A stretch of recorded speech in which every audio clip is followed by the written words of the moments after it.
Tonight on Dispatches, how British policy is influenced by supporters of a foreign power.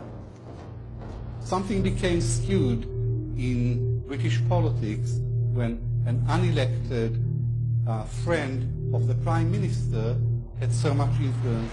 Dispatches reveals the activities of the most effective lobby working inside British political parties. The pro-Israeli lobby in this country is the most powerful political lobby. There's nothing to touch them. We investigate the Israel lobby's bankrolling of British politicians. I don't believe, and I don't think anybody else would believe, that these contributions come with no strings attached.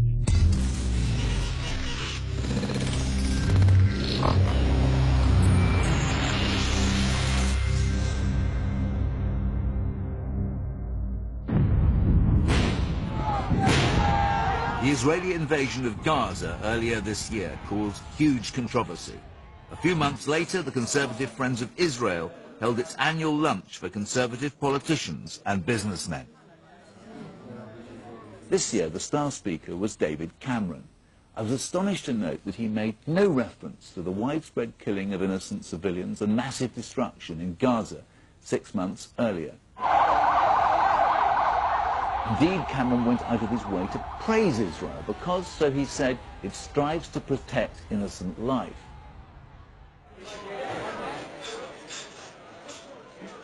He said, if I become Prime Minister, Israel has a friend who will never turn his back on Israel. I resolved to ask questions. How does the pro-Israel lobby in Britain work? Who runs it?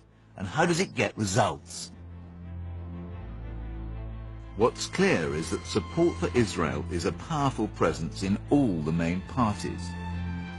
Look at this recent exchange in the House of Commons when David Amess, Secretary of the Conservative Friends of Israel, asked what the government was doing to improve British relations with Israel.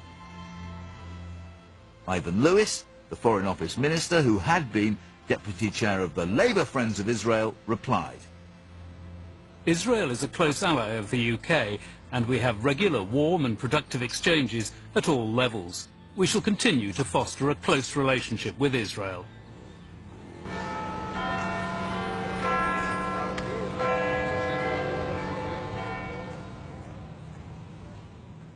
There's people who are very strongly supporting Israel, yes, and you know, the Conservative Friends of Israel, the Labour Friends of Israel are all part of that.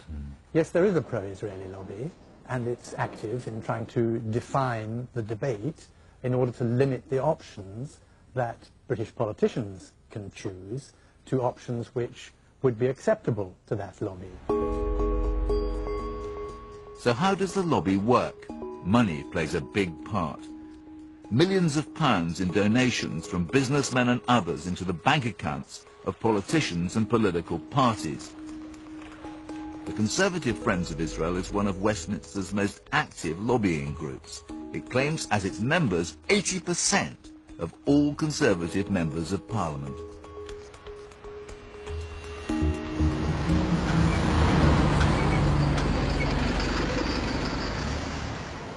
Watford, north of London.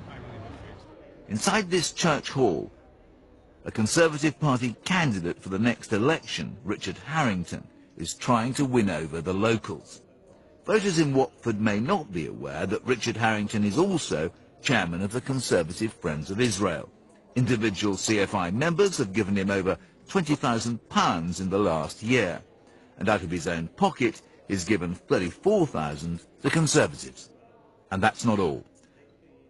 Mr. Harrington is also director of the Number 10 Club, one of the Conservatives' big donor clubs, which in return for an annual membership donation of up to £50,000 to party funds, will arrange for you to have tea with David Cameron or meet William Hague.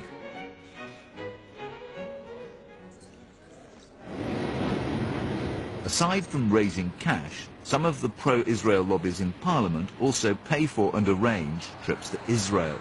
They have sent almost as many MPs and candidates on trips to Israel as have been made by all MPs to the United States and Europe combined over the last 8 years. I've been on one of these trips, and to do justice to the Conservative Friends of Israel, I came under no pressure to write in their favour. But for some politicians, these can be trips with a difference. 2 years ago, the CFI took 20 parliamentary candidates to Israel. When they got back, 10 of them received donations totalling £30,000 from CFI sponsors. Do you think there's a connection between the, on the whole, surprisingly soft line the Conservative Party takes towards the foreign policy of the Israeli state and the pattern of donors to the Conservative Party? I think in the past there has been a connection between the people who gave money, but who we met and we talked to, who were passionately concerned about Israel, and obviously we listened to their concerns, and in some ways we reflected them. But they don't like to talk about it, at least not in public. One Tory MP privately taunted me to make a film about the pro-Israeli lobby. He said, "You don't have the guts of the biggest lobby in Westminster, and it's a big story." But when I went back to this courageous individual and say, "Hey, come on television and tell us about it," he ran a mile. One Tory front bencher was so paranoid that he insisted I didn't just turn off my mobile phone, but take out the battery in case we were being bugged. Here's how the lobby uses its influence at the highest level of British politics. 3 years ago, Israel invaded Lebanon in retaliation for Hezbollah's attacks into northern Israel, during which 2 Israeli soldiers were killed and 2 kidnapped. During the Israeli invasion that followed, 1,000 Lebanese civilians were killed, and an estimated $3.6 billion worth of the Lebanese economy was destroyed. William Hague had recently been appointed Conservative Shadow Foreign Secretary. Some 21,000 in donations were sent to him by CFI board members, including hedge fund billionaire Alan Howard and again Richard Harrington. I don't believe, and I don't think anybody else would believe, that these contributions come with no strings attached. On July 20th, Hague made a speech. In it, he called the Israeli response disproportionate. And I think we can say, in response to the question of my right honourable friend, that elements of the Israeli response are disproportionate, including attacks on Lebanese army units, the loss of civilian life and essential infrastructure, and such enormous damage to the capacity of the Lebanese government does damage the Israeli cause in the long term. Moderate enough, you might think, but Lord Calmes, a leading CFI donor who owns Dixon's and was treasurer of the Conservative Party, was outraged and threatened to withdraw funding to the party. Sir, William Hague's usual good sense has deserted him. Think again, William, for whom do you speak? Your comments are not merely unhelpful, they are downright dangerous. No further donations were received by William Hague from CFI board members. Well, I knew Stanley Calmes when I was the chairman of the party, and he was one of those who took the view that any criticism of Israel is effectively damaging to the Israeli state. The Israeli lobbies appeared to want to censor British politicians from saying that elements of the Israeli reaction were disproportionate, and they appeared to be willing to use financial pressures as a way of enforcing that decision. We've learned that after William Hague's speech, the director of the CFI, Stuart Pollack, had a meeting with David Cameron, at which it was understood that terms such as disproportionate are not the sort that Conservatives should use to describe Israeli military action. And then last June at the CFI lunch, David Cameron didn't mention Gaza at all in his speech. He said, "I look around and I see some of our biggest donors, and a special thank you to you." He's going in front of a very large audience of very wealthy people, many of whom are going to give huge support to our party in the next election, which we need. So you don't go in and pull the tiger by the tail. For several months, we've been investigating the finances of the Conservative Friends of Israel. Here's what we found. First, let's look at income. In the Electoral Commission register, the Tory pro-Arab lobby reported income of £83,900 last year. So what did CFI report? Well, nothing. That's because it's an unincorporated association, which means it's just a collection of individuals who don't need to open their books. It may be legal, but it's hardly transparent. Next, how much in all does the CFI and its members hand out to the Conservative Party and candidates? Again, public information is sketchy.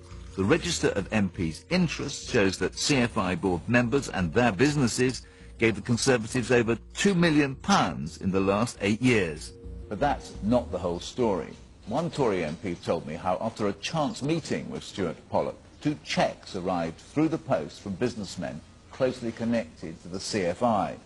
He'd never met either of them before, and neither of them, so far as he knew, had even set foot in his constituency. We've also discovered that over £30,000 from CFI members went to campaign funds of members of Cameron's team, first elected in 2005. Ed Vaizey, now Shadow Minister of Culture. Greg Hands, Shadow Treasury Minister. Michael Gove, Shadow Education Secretary. Grant Shapps, Shadow Minister of Housing. Brooks Newmark, Opposition Foreign Affairs Whip. And Shailesh Vara, Shadow Deputy Leader of the House. And what about David Cameron himself? We found out that in 2005 he met CFI supporter Pochul Zabludovics for coffee. Afterwards he gave Cameron £15,000, followed by £50,000 to the Conservative Central Office. Mr. Zabludovic says that he was an early contributor to David Cameron's leadership, and all his contributions are a matter of public record. We've been reliably informed that donations from all CFI members and their businesses add up to well over £10 million over the last 8 years. We believe that's more than any other lobby in Westminster. Here's another example of how the pro-Israel lobby works. A few weeks ago, the UN was to vote on a resolution following Judge Goldstone's report criticizing both Hamas and Israeli forces for human rights abuses in Gaza. The CFI rang up William Hague's office, and after consulting with David Cameron, he gave them this quote: "Unless the draft resolution is redrafted to reflect the role that Hamas played in starting the conflict, we would recommend that the British government vote to reject the resolution."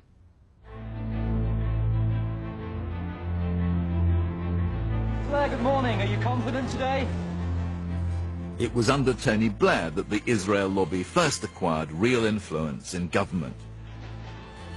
Former chairman of the Labour Friends of Israel, John Mendelsohn, boasted, "Zionism is pervasive in New Labour. It's automatic that Blair will come to Labour Friends of Israel meetings."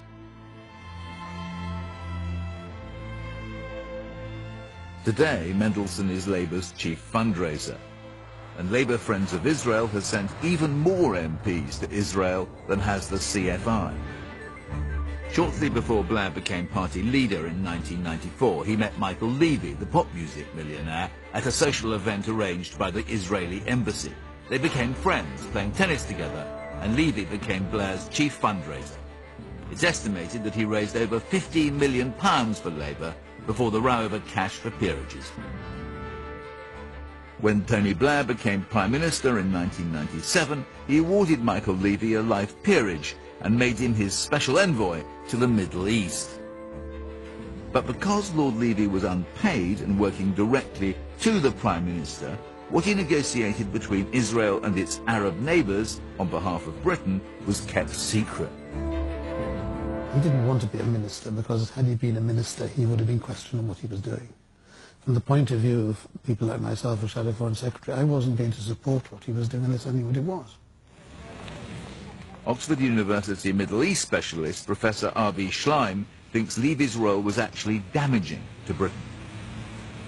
Something became skewed in British politics when an unelected friend of the Prime Minister had so much influence over British policy towards the Middle East. In this sense, I think that Michael Levy probably did do some damage to British interests, but very clearly he damaged Britain's reputation in the Middle East. But Labour may lose the general election next spring. Today, the Conservative Friends of Israel are making sure they will be influential if David Cameron forms the next government.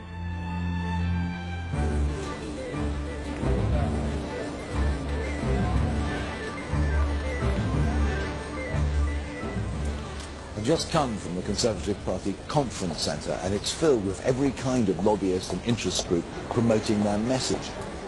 It's impossible not to admire the sheer professionalism and hard work of the Conservative Friends of Israel, with their long list of breakfast, lunches and evening receptions.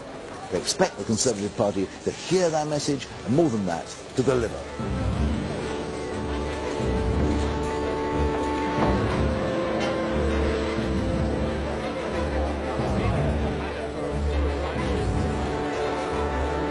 The longer I'm here, the more I'm beginning to feel that the CFI's purpose is to make sure David Cameron's Middle East policy is in step with the political agenda of the current Israeli government. It also has a surprising friend. It seems that any friend of Israel is a friend of the CFI, even if they have a questionable past. I'm very interested that this man here, Mikhail Kaminski, Polish political leader, this man has been lionized by the Conservative Friends of Israel because he's pro-Israeli, and they seem prepared to disregard the fact that in the past he's made remarks which to some people could be construed as anti-Semitic. Mr. Kaminski represents a right-wing Polish party. A few years ago he refused to apologize to the Jews for what had happened to them in Poland during the Second World War. But today the CFI is prepared to overlook those remarks, citing his support for Israel now. And David Cameron has put the Conservative Party into an alliance under Kaminski's leadership in the European Parliament. Yet when Kaminski spoke at the CFI luncheon, Director Stuart Pollock didn't want television in. I'm sorry. Please take it down. We asked Richard Harrington, the CFI's chairman, about Mr. Kaminski. CFI is totally supportive of Mr. Kaminski. About the CFI's activities and donations, he said, "We work openly and publicly to ensure that Israel's case is properly understood in Parliament. There is a clear distinction to be made between donations made independently by individuals who happen to be members of CFI and those made by CFI as an organisation. All donations have been registered in the appropriate way and are in the public domain. Even taking this into account, Dispatches claims that donations add up to well over £10 million in the last 8 years is not supported by any facts." In part 2, Madonna's friend, the man who bankrolls the public face of Britain's pro-Israel lobby.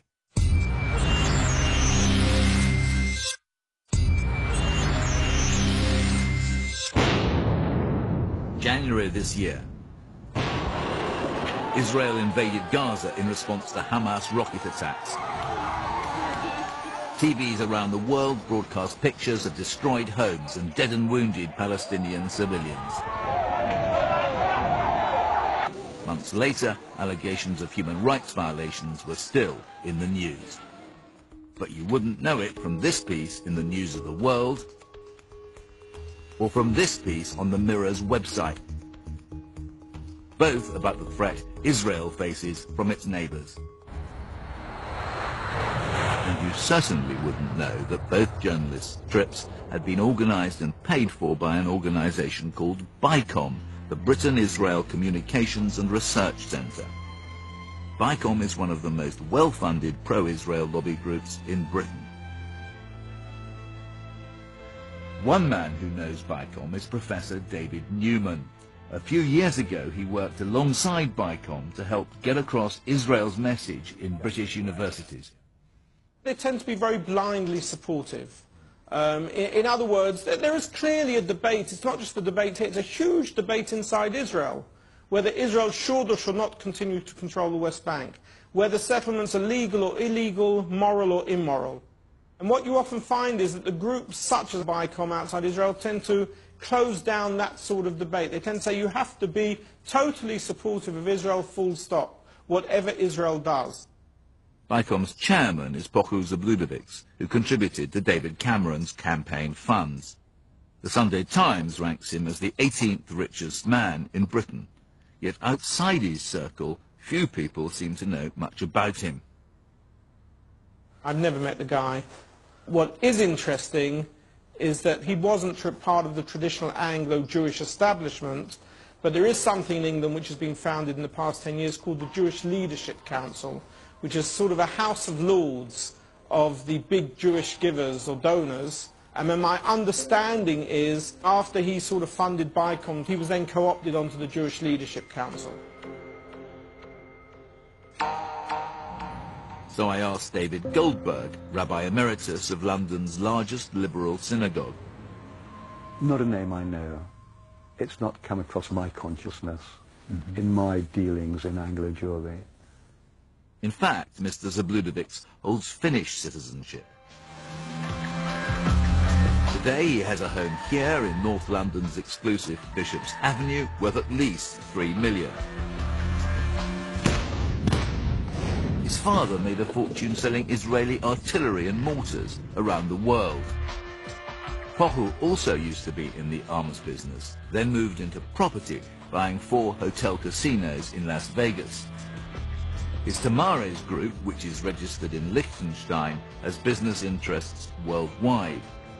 Recently, the Zabludovicses were guests at Madonna's 51st birthday party in the Italian town of Portofino. More interestingly, Mr. Zabludovics, as well as chairman, is also bankrolling BICOM. Here are its latest report and accounts. These show that last year it received no less than £800,000, a huge donation from Pochu Zabludovic. The accounts also contain a very interesting clause. The company meets its day-to-day working capital requirements through the support of P. Zabludovic. P. Zabludovic provides monthly financial support to the company by way of donations. He has pledged his ongoing support of the company for the 12 months from the balance sheet date. He has also pledged further support as the company may require. Mr. Zabludovic has given a further £1.3 million over the previous 2 years. Dispatches has also discovered that Mr. Zabludovic has a business interest in the Middle East that raises questions about his and BICOM's approach to a peace settlement between Israel and the Palestinians. We're travelling along the highway from Israel to the occupied West Bank. On the other side of the security wall are Palestinian villages. We're on our way to Ma'ale Adumim, an Israeli settlement where we have discovered that the biggest building, this shopping mall, belongs to a company partly owned by Mr. Zabludovic. Ma'ale Adumim is regarded by Israelis as being part of Israel, but counts as an illegal settlement under international law. It's settlements such as these which, in the eyes of many, pose a massive obstacle to peace in the Middle East. The big question is this: does it matter that a big business tycoon like Mr. Zabludovic, with such a vested interest in one of these settlements, is also a major donor to the pro-Israeli lobby in Britain?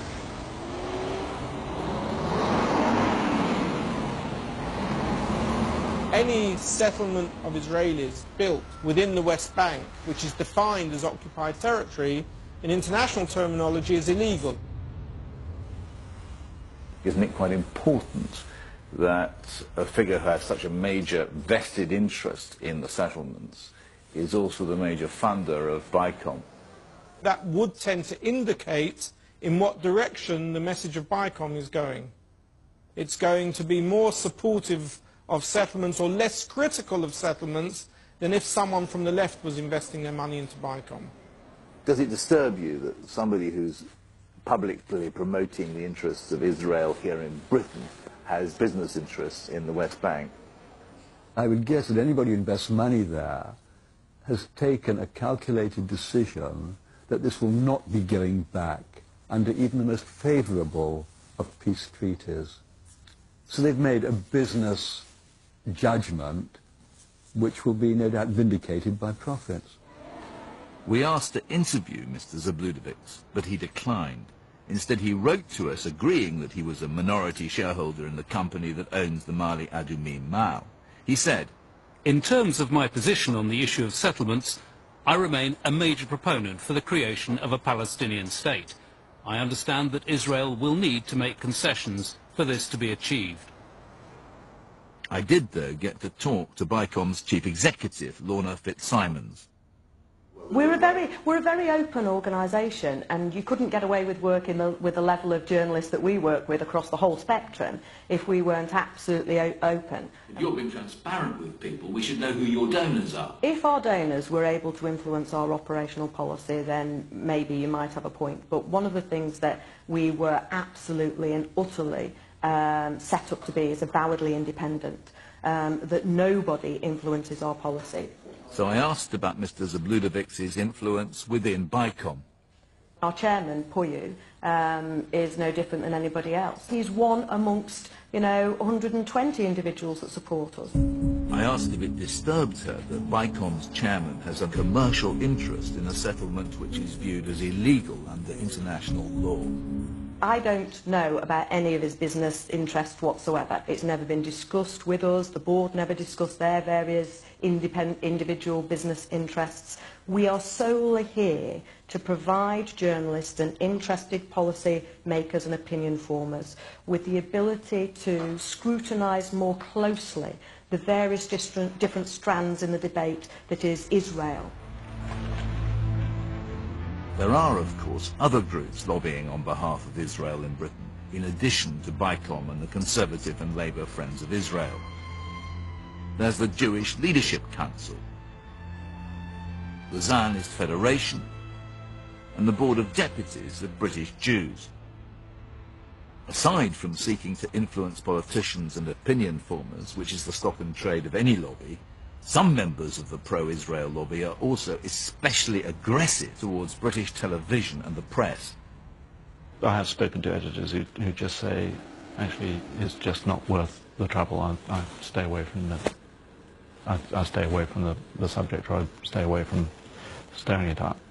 The BBC and The Guardian are portrayed as being the biggest media enemies of Israel that exist, maybe in Europe, but certainly in the UK.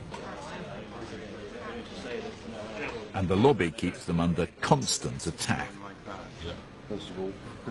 Well, it's off the scale in terms of Israel. I mean, I see other ambassadors, but I can't. I'm trying to see if I can remember ever being carpeted or taken to task seriously over our coverage of countries, and offhand I can't think of one.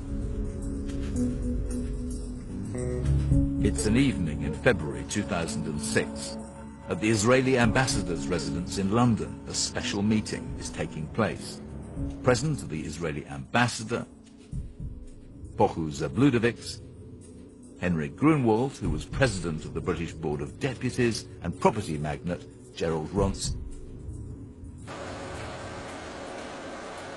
They're unhappy with a two-part article by The Guardian's Middle East correspondent, Chris McGreal, who has compared Israeli occupation of the West Bank with apartheid in South Africa. They decide that Henry Grunwald and Gerald Ronson will pay Rusbridger a visit. Their pitch was that The Guardian was encouraging anti-Semitism to the extent that it was effectively an incitement to violence against Jews in Britain.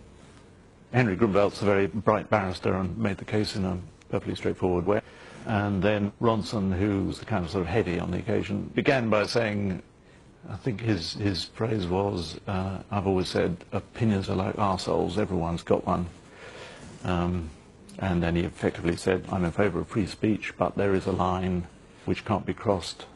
And as far as I'm concerned, you've crossed it. And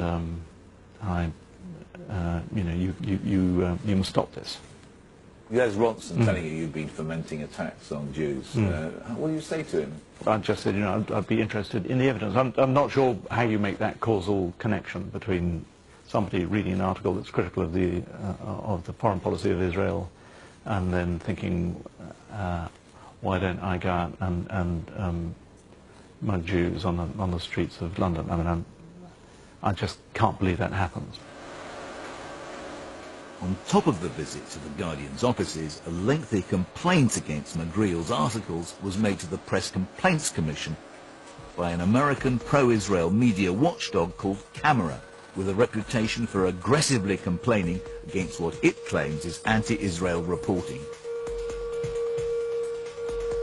In the end, the Press Complaints Commission found only one small fact to be wrong. Nobody could shake the facts on it, but it was nevertheless regarded as something that just should not have been published. The views of those who criticise The Guardian are not shared by the entire British Jewish community. In the occupied territories, Israel is an apartheid state. There's no two ways about it. When settlers travel on one road and Palestinians have to use another road, when settlers are governed by Israeli law and Palestinians are governed by military law, you are talking about apartheid. What sort of reaction are you expecting when the pro-Israeli lobby notes your conversation in this film? Oh, they'll say, oh, there goes Goldberg, the anti-Zionist self-hating Jew again. You know, I'm quite sure. In fact, we found that by no means all Britain's 300,000 Jews are happy for the pro-Israel lobby groups to represent their views. Tony Lehrman used to be director of the London-based Institute for Jewish Policy Research. Today, he's a regular Guardian contributor. Some of these bodies like to present themselves as representing all of Jewish opinion and don't account or don't take into account the diversity of opinion in this country. And I mean, that's one of the criticisms that people from within the Jewish community who are critics of Israel level at the Israel lobby, that there is this tendency to make it look as if all Jews feel one way about Israel, when in fact there's a lot of different opinion about Israel. There is a split in the Jewish community about Israel. The leaders tend to be blindly pro-Israeli. The Israel lobby does represent a narrow right-wing agenda, but it is not representative of the entire Jewish community. Nonetheless, we found that calling critics of Israel's foreign policy anti-Semitic has become a deliberate tactic among some of Israel's more strident lobby groups.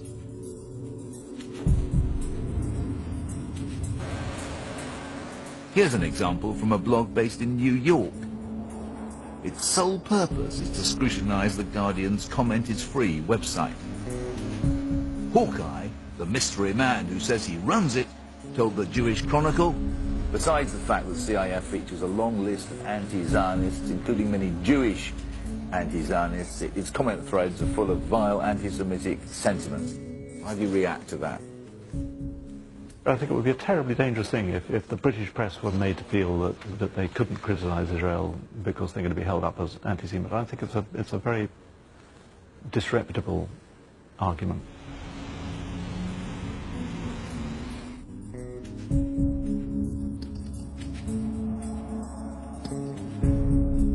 I've been having a look through the Comment is Free Watch website. Here's what it's got to say about an article by Tony Lehrman. It says that Lehrman is making despicable, libelous and completely unsubstantiated allegations about Jews. It says, that's anti-Semitic and he's a nasty anti-Semite. I asked Tony Lehrman what he feels about Hawkeye's comments. It's upsetting, but one gets over it. I think there are people who are deliberately manipulating the use of the term anti-Semitism because they do see that it's useful in defending Israel. It might well be that some critics of Israel are seriously anti-Semitic. Okay, deal with them on the case. others are voicing a genuine feeling which should be respected and does not make them anti-Semitic. I've been accused in certain newspapers because I've been talking to Hamas and Hezbollah of being anti-Semitic, and I just take that with a pinch of salt. In Part 3, Dispatches investigates, has the BBC been compromised by the pro-Israel lobby?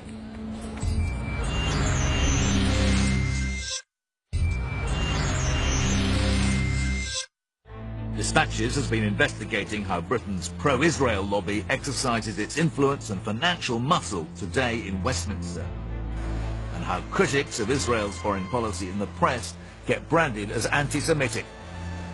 But what about the BBC? On the record, BBC executives tell us they've always reported Israel and Palestine without bias.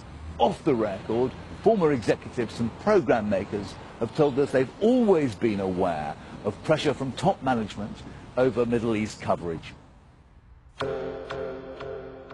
Charlie Beckett was a BBC news editor and worked for Channel 4. He now heads a media think tank at the London School of Economics and keeps in touch with his former colleagues. There is a very strong and very active Israeli lobby exercise, both an official Israeli lobby, and of course there is a sizable population who are very sympathetic to Israel and are very active at making their voice heard and putting direct pressure, especially on the BBC.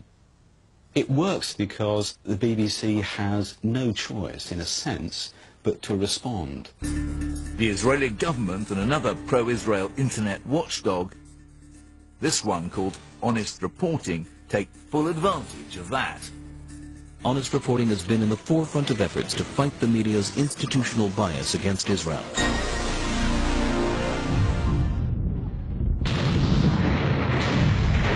March 2003. As American and British-led coalition forces invade Iraq, the BBC broadcasts a hard-hitting investigation into Israel's nuclear weapons program.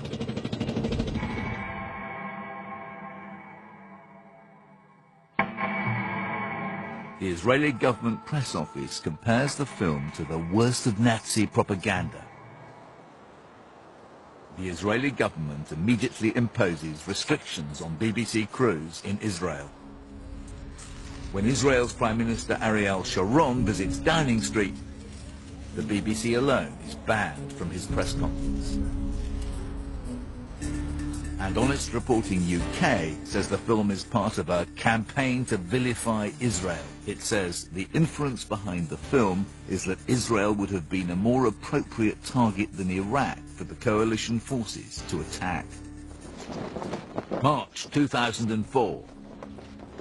Israeli Minister Nathan Sharansky complains to the BBC that its reporter Orla Guerin is anti-Semitic and that she shows total identification with the goals and methods of Palestinian terror groups. When she reports from Lebanon, Honest Reporting UK is there. Honest Reporting claims to have 175,000 subscribers. Thousands of them, many from the United States, bombard the BBC with emails alleging anti-Israel bias, BBC staff have told us. This April, the BBC Trust censured Middle East correspondent Jeremy Bowen for comments he made on the BBC website about the history of the conflict. We can reveal that a week earlier, the Jewish Chronicle published a piece by Bowen which included exactly the same phrases. You can still read them on the Jewish Chronicle website.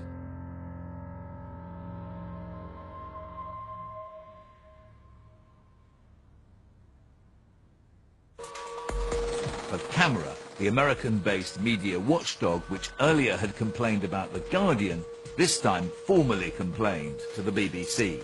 Then a London lawyer complained. The BBC was forced to investigate. The BBC investigated Jeremy Bowen because they were under such extraordinary pressure. The way that that investigation was perceived by Bowen's colleagues, if you like, in the BBC, was that this was management hoping with one bound to be free from what was very, very intensive pressure, but it struck a chill through the actual BBC newsroom because it signalled to them that they were under assault. Do you think the BBC would have carried out that investigation into Boeing but for this Israeli pressure which you've been talking about? No, of course they wouldn't have done. Veteran BBC presenter Jonathan Dimbleby thought the BBC had caved in. Bowen's hard-won reputation been sullied, but the BBC's international status as the best source of trustworthy news in the world has been gratuitously undermined. When we approached Dimbleby, he refused to take part in this programme. We can reveal that he too is now under investigation for making the above comments. The BBC Trust sent a representative to Oxford to question Professor Schleim about the accuracy of Jeremy Bowen's piece. I couldn't fault him. I didn't see where he had gone wrong, and my conclusions from this affair is that there are some people in the Jewish community in Britain who listen to the news, monitor the news, and are too quick to start protesting to the BBC. Their complaints are usually unjustified. It was time to find out who Honest Reporting UK is, who funds it, and who it represents. First surprise, its office is not in Britain, but here in Jerusalem. Its managing editor, Simon Plosker, who is British, admits he worked for BICOM in London and also for the Israel Army press office. Hi, is this Honest Reporting? Yes, it is. Peter Oborne from Channel 4 Television. Simon Plosker wasn't around, and the people there didn't want to speak on his behalf. I've just had a conversation with the bloke inside that office. I said, is this the office of Honest Reporting? He said, well, difficult that. We work for a project of Honest Reporting, but as for Honest Reporting itself, it's kind of a virtual organisation. I still wanted to talk to Simon Plosker about why he ceaselessly attacks the BBC and who he works for. He declined to be interviewed, but gave us this statement. We don't target the UK media. It is simply that the demonisation of Israel in the media here is that much worse than it is in other places, such as the USA. The BBC and The Guardian produce examples of anti-Israel bias on a more regular basis than others. The BBC isn't just a programme maker. It has another role as lead broadcaster of emergency appeals to raise funds for our disaster relief agencies to provide humanitarian aid in world catastrophes. It's done so for the last 40 years in conflicts around the world. Last winter, when Israeli forces invaded Gaza, over 1,000 Palestinians were killed, many of them civilians. Hundreds of homes were destroyed, along with much of Gaza's economy and infrastructure. The Disasters Emergency Committee asked British television networks to broadcast an appeal, but Mark Thompson, the BBC's Director General, refused. Labour Minister for Media, former BBC journalist Ben Bradshaw, was outraged. This was an inexplicable decision. I'm afraid the BBC has to stand up to the Israeli authorities occasionally. Israel has a long reputation of bullying the BBC. We decided in the end it was such a matter of public controversy, it was so much heading our news bulletins day after day at the moment, that to broadcast an appeal like this, however worthy the cause, would just mean that it would call into question audiences' trust in our impartiality. The BBC also said that Thompson had taken advice from the BBC's Independent Appeals Advisory Committee before making his decision. Niaz Alam was a member of that committee.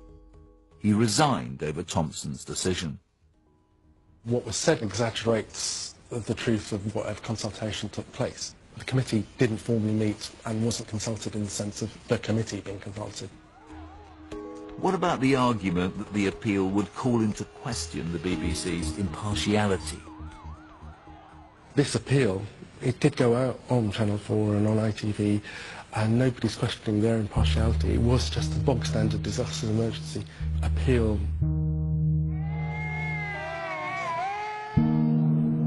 The children of Gaza are suffering. Today, this is not about the rights and wrongs of the conflict. These people simply need your help. The Disasters Emergency Committee refuses to talk in public. So we asked the members of the DEC whether they would talk only about humanitarian need in Gaza and how they assessed it. But Christian Aid, the Catholic agency Cathod, Save the Children and Oxfam all said it was just too sensitive. Do you think the Israeli lobby was responsible for the decision not to have the Gaza appeal?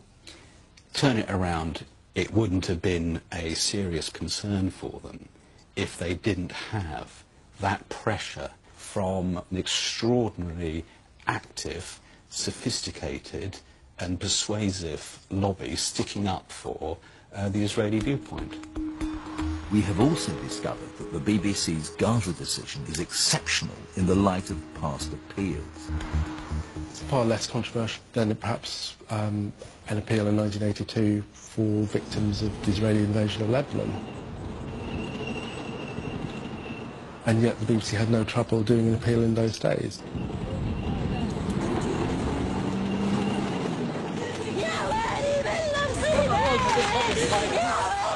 In 1982, Israel's invasion of Lebanon led to thousands of civilian deaths and ended with the horrendous slaughter of Palestinian men, women and children in Sabra and Shatila refugee camps by Lebanese Christian militia who were Israel's allies at the time.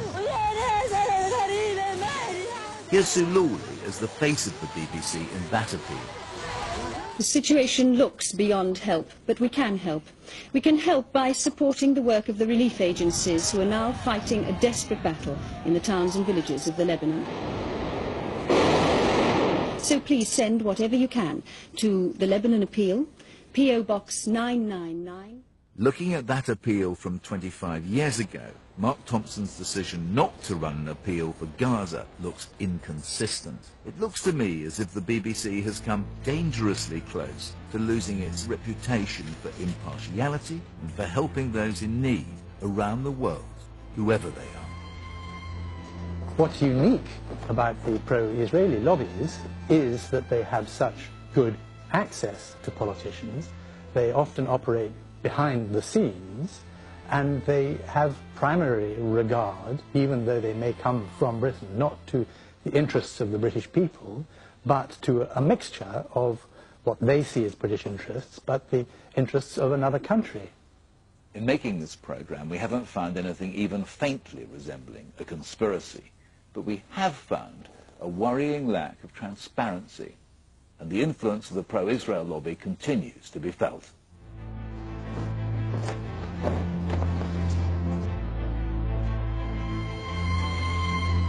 Well, Channel 4's 3D week begins next. More details in a sec. You'll need your 3D specs. If you don't have the specs, you can still view and enjoy the programmes.